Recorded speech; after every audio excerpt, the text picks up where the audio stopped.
Welcome to the Education Corner, a podcast by Education Choices magazine. Education Corner podcast would like to welcome Dan Skinner, comedian, writer, and actor. Dan is perhaps best known for his character Angelos Epithemiou. He originated the character on Shooting Stars, and Angelos has since gone on to feature in several other programs and performances across his career. Dan's work also includes television appearances in award-winning programs, including The Kennedys, Yonderland, and House of Fools, for which Dan's work has earned him wide recognition and multiple awards, including Best Comedy Breakthrough Artist at the British Comedy Awards. Dan has also starred in internationally award-winning films, including Swallows and Amazons and High Rise. Alongside his successful career in comedy, writing, and acting, Dan has become an advocate for support for families impacted by disability after his son was born with a genetic condition which causes global delay. It's such a pleasure to have you on here. Thank you. Could you tell us more about your background and your family? Well, my background, you covered it all quite well there. I'm an actor, writer, comedian, and I'm from London, and I live in London at the moment, and I've got two kids, one neurotypical, one neurodiverse. But we're particularly speaking to you today about TED. Yeah. And we've obviously been talking just now. When did you realize that TED was not developing and meeting the expected milestones? And how did you come to get a diagnosis of his condition? Ted was about two, and he used to suffer quite badly with viral wheeze. So he would be in and out of A&E with his chest sort of like tugging. And it was whilst we were at the hospital on one of these visits that the one of the pediatricians that came round noticed, as we obviously already had, that Ted wasn't talking and he wasn't walking. And we had just tried to say to ourselves, oh, he's just a bit behind. He's just not sort of, developing like in the same, but the same pace as the other children. And it was this doctor at the hospital, the Whittington Hospital in North London, who said, no, we need to get this, we need to get him checked out. And so we went to see another doctor who said, who had looked him over and said, oh, I think maybe he'll be okay, but we'll just do a brain scan, just in case, an MRI, just in case, just to make sure, cover all the bases. And we weren't really that worried, we were just sort of, just thought, oh, it's just routine. Um, and and then they did the scan, the brain scan, and yeah, it came back with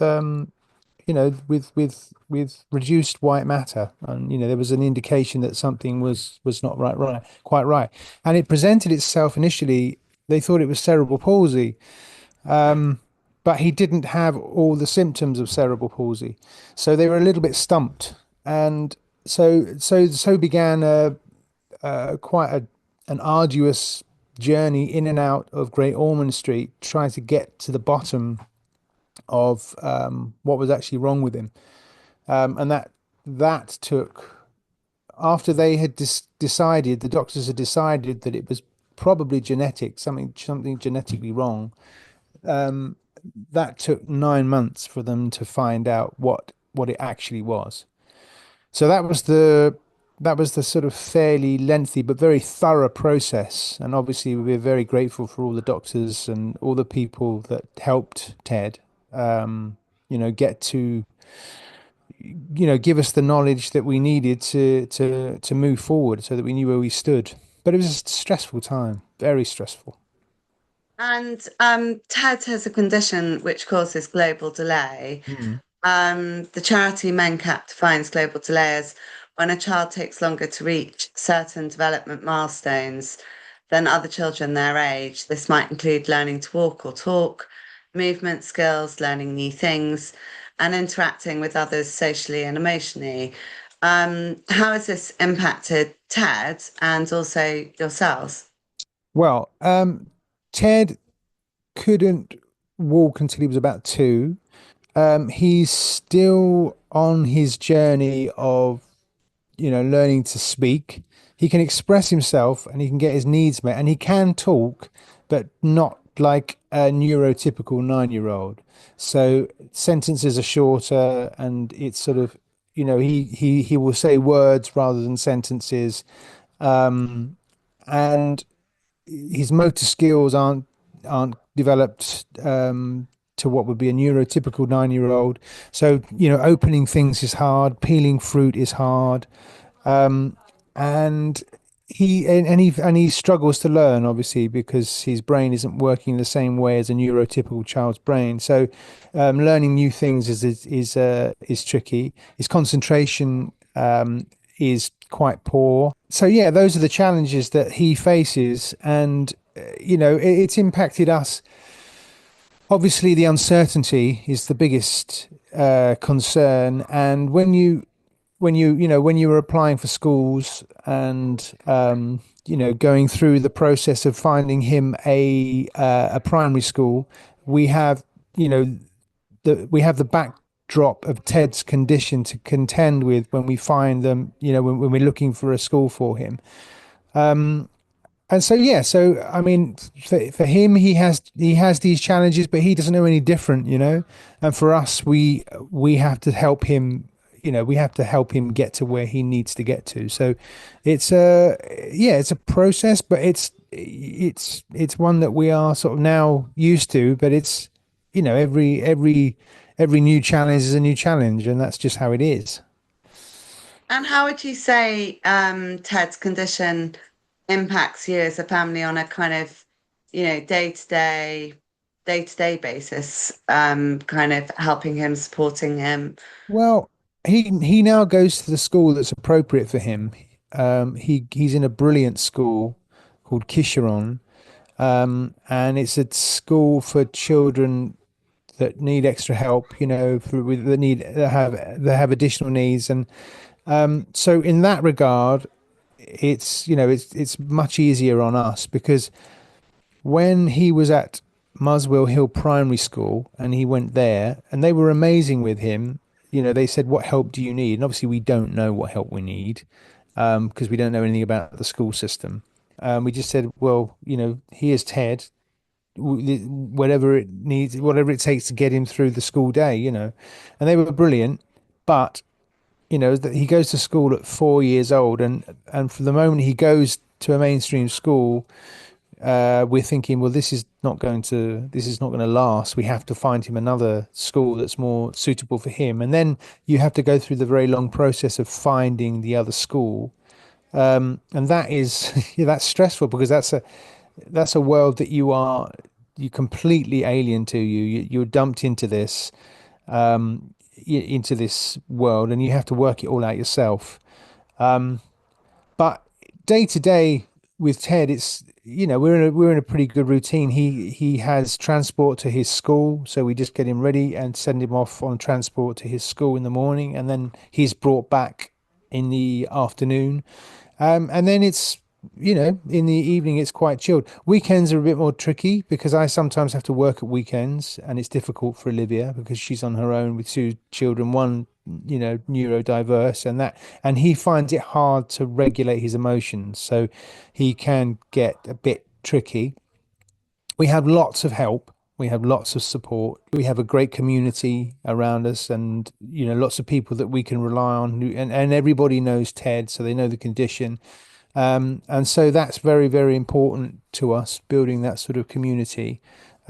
Just anything really to make it easier for us to deal with what we're dealing with. But we don't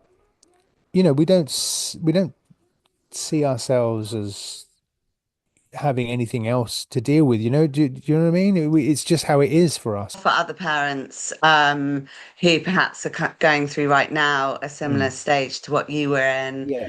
Yeah. 7 years ago, kind of, it can be daunting. It's There's lots very of words, daunting. and it It feels like everyone's speaking to you in code. Yes, that Um, is true. It's very daunting, and because you don't know who to ring, you don't know who to speak to. Um, and I must say, the send people at the various schools, they've all been brilliant. These people that, you know, do this job, and it's a vocational job for them. Without those people, you would be utterly lost because you just don't know that you don't know the school system as a new parent, let alone the send school system. That's a whole nother level.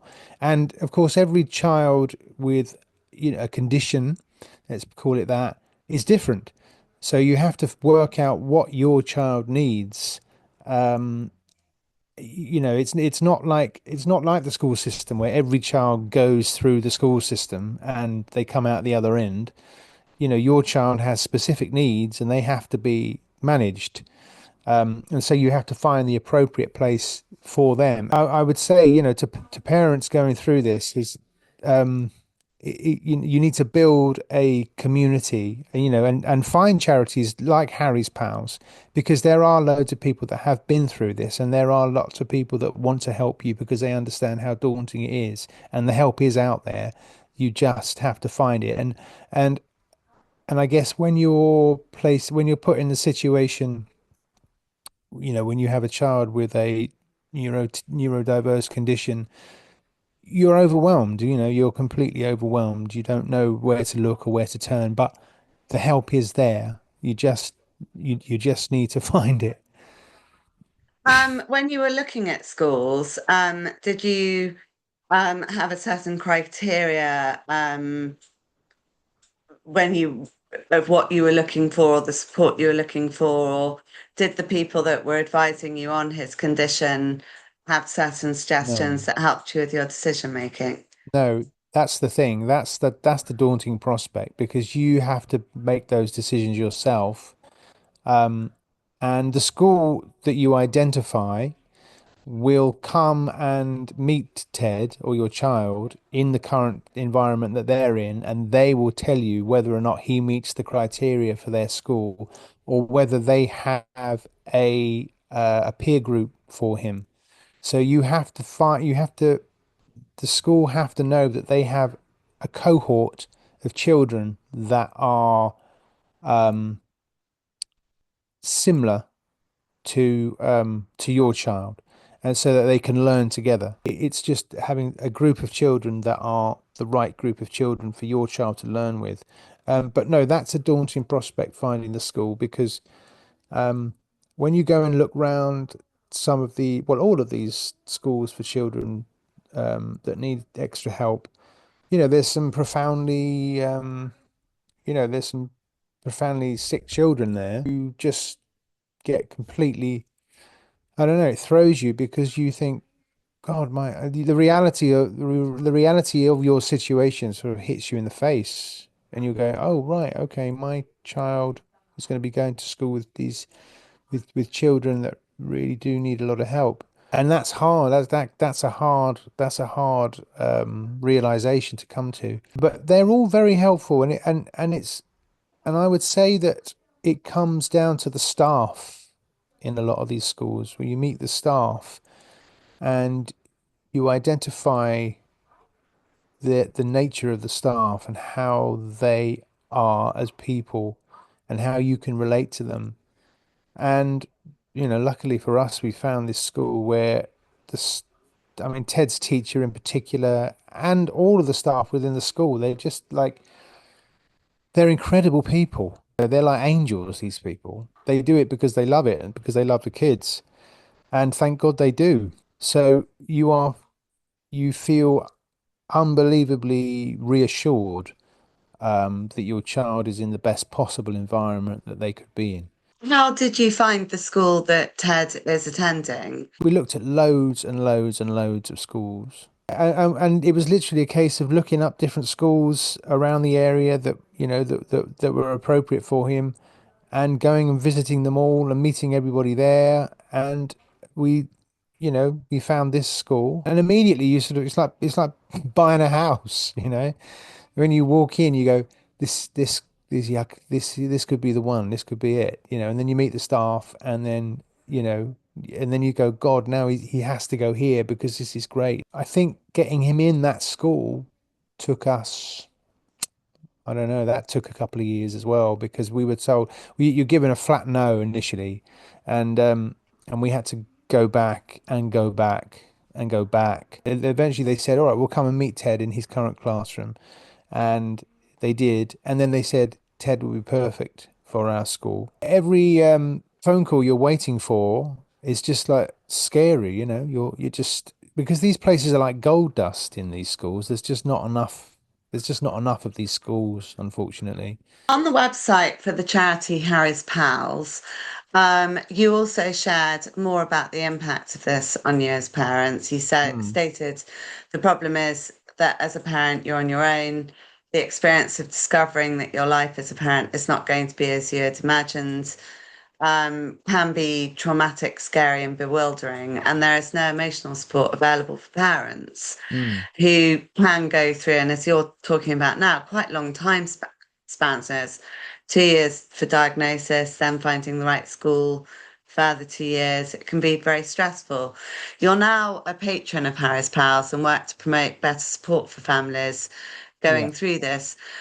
What resources and support do you feel is most essential for those going through a difficult time, such as the one that you experienced? You just need to speak to other people that are going through it because it's all of those things I described. It's bewildering and it's really scary and it's daunting. And you think, it's very hard to stay in the moment and the here and now. Your mind just races to the future and oh my God, what's going to happen here and what's going to happen there? And you're going through this sort of, trauma basically, which is what it is. And all the things you thought were going to happen are now not going to happen. That's an adaptation process, and you feel on your own. That's why Harry's Powers is so good because they provide emotional support and they provide respite. The focus, quite rightly, is on the child and what they need, and and getting them into the appropriate place. But the parents are. Yeah, I mean, I won't say they're neglected or ignored, but there's nothing set up for the parents. There's nothing to help you. There's nothing to help you. So resources, it would be wonderful if more resources could be channeled in that direction um because it has a huge impact on families and it has a huge impact on individuals, um and it can cause unbelievable stress and depression, I'd imagine, and you know, and it really affect your mental health because a lot of the fear is the unknown, and if you can speak to somebody else that can say, right, okay, we did this and then we did this and then we did that. If we'd have had that help, we would have, it would have been so beneficial to us, just some sort of peace of mind, or just someone to say to us, it's going to be okay, it's going to be okay, and you're going to be okay, you're going to manage. Because when you're thrown into it initially, you just don't think you are going to be okay, and you don't know what's going to happen. The uncertainty of it is really is daunting. That's the most daunting thing. And can you give us some specific examples of ways that Harry's Pals were able to support you, and why you felt compelled to support them by becoming a patron? Well, Harry's Pals didn't support me. I didn't know about Harry's Pals until, we were further down the line. I was supposed to do a gig, comedy gig for Harry's Pals charity, and I couldn't do the gig because I had to go and do something else. But I was intrigued to know what Harry's Pals charity was, and I looked it up, and I was like, oh wow, that's a great charity. So I contacted them, I think, Haley, and I said, look, I can't do this gig, but if there's anything else I can do, because I'm going through exactly the sort of thing that you provide help for. And then Haley asked me to be a patron, and which is just sort of promoting it and doing some sponsorship stuff and raising a bit of money. And I did the Three Peaks Challenge at Yorkshire last summer and raised £3,000 for them. I shall do something else again this year, in September or October, and try and raise more money for them. And yeah, because I know, because I completely believe in it, and I know how invaluable the support is, and how crucial the service that they provide is for parents that are going through this. And it's because it's so personal. It's easy for me to do it.